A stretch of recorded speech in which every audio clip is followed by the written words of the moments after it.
राष्ट्रहित टाइम्स, राष्ट्रहितासाठी समर्पित news channel. पुण्यातील मावळमध्ये अतिशय धक्कादायक घटना समोर आली आहे। भोसरी परिसरातील 3 तरुणांचा जाधववाडी धरणात बुडून मृत्यू झालाय।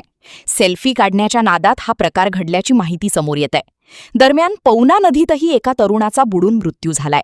त्यामुळे एका दिवसात 4 जणांचा जीव गेल्याने परिसरात खळबळ उडाली आहे। अजय गारुडे, अनिकेत पवार आणि संतोष येडके अशी मृतांची नावे आहेत। हे सर्वजण मित्रांसोबत फिरण्यासाठी मावळमध्ये गेले होते। पाण्यात उतरून सेल्फी घेत असताना एक जण खोल पाण्यात पडला आणि त्याला वाचवण्याच्या प्रयत्नात इतर दोघेही बुडाले। दरम्यान पवना नदीतही एका तरुणाचा बुडून मृत्यू झाला आहे।